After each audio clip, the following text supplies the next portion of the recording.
সাইয়েদনা মুসা আলাইহিস সালাম আল্লাহর একবার প্রশ্ন করছেন, আল্লাহ আয়াগলিবুকান নাওমু, আপনার কি ঘুমে ধরে? সুবহানাল্লাহ কইবেন না? এই পৃথিবীতে মুসা আলাইহিস সালাম আল্লাহকে প্রায় এরকম অবাক করা প্রশ্ন করেছেন। আল্লাহকে জিজ্ঞেস করলেন, আল্লাহ সারাদিন আমি ছাগল চড়াই। মুসা আলাইহিস সালাম কি চড়াতেন? আপনারা ছাগল চড়াননি? হ্যাঁ, ছাগল চড়ান না? ছাগল চড়ানো সুন্নাহ, পারলে চড়াবেন।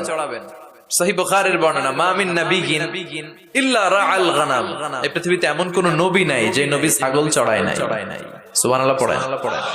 সাহাবারা বললেন, ইয়া রাসূলুল্লাহ আপনিও ছাগল চড়িয়েছেন? বিষ্ণু বললেন, হ্যাঁ আমিও তো মক্কার লোকদের ছাগল চড়িয়ে দিয়েছি অল্প কিছু পয়সার বিনিময়ে। আল্লাহু আকবার। সাইয়েদনা মুসা আলাইহিস সালাম বললেন, মাবুদ সারাদিন ছাগল চড়িয়ে আমি ক্লান্ত হয়ে যাই, রাত্রিবেলা ঘুম আমার উপরে চেপে বসে। আপনি সারাদিন গোটা বিশ্বের সব ব্যবস্থাপনা সারার পরে রাত্রিবেলা আপনার ঘুম আসে কিনা?